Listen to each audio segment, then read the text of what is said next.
Hi friends, నేను మీ Anusha. Welcome to my channel. ఈరోజు మేమైతే ఒక ప్లేస్కి అయితే వెళ్తున్నాం. మా వారైతే ఇంటి దగ్గర చెప్పి తీసుకెళ్ళడం అయితే వాటర్ ఫాల్స్ చూపిస్తాను రా అని చెప్పేసి అయితే తీసుకెళ్ళారు. కానీ అక్కడికి వెళ్ళిన తర్వాత కానీ తెలియలేదండి. అసలు మేము ఎక్కడికి వెళ్ళామో మీరు కూడా చూసేద్దురు రండి. ఇదేనండి మేము వెళ్ళే ప్లేస్ అయితే. ఇదే వాటర్ ఫాల్ అన్నారు. ఇదేంటండి ఇది వాటర్ ఫాల్స్ అయితే కాదు కదా అని అన్నాను. కానీ హైదరాబాద్ తీసుకెళ్ళాను కదా, అందుకనే ఇక్కడికైతే ఈ వాటర్ ఫాల్స్ దగ్గరికి అయితే తీసుకొచ్చాను అని అన్నారు.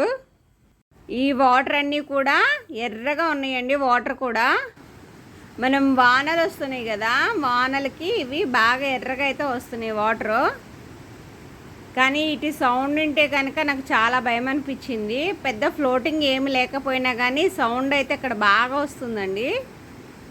దీనికి కిందకి వెళ్తా కూడా మెట్ల మార్గం అయితే ఉందండి. నేను కిందకి వెళ్ళడం కూడా చూపిస్తాను. కానీ నేను అంతకన్నా కిందకి మాత్రం వెళ్ళలేకపోయాను, నాకు భయం అనిపించింది. ఇక్కడ ఈ మెట్ల మీద పాకుడైతే ఉందండి. ఈత వచ్చిన వాళ్ళైతే వెళ్ళిపోవచ్చు, కానీ నాకు వెళ్ళడానికైతే భయం వేసింది. చూడండి, ఇందాడ వాటర్ రెడ్గా ఉన్నాయి అన్నాను కదా, ఇవన్నీ వాన నీళ్ళండి. ఎంత ఫ్లోటింగ్ అయితే ఉందో చూడండి.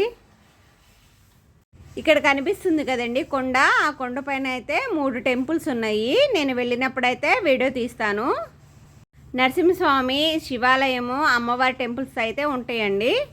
ఈ చెరువులో మనకి చేపలు అనేవి ఇటు పక్కకు రాకుండా ఈ వలనైతే ఎలా ఏర్పాటు చేశారో చూడండి.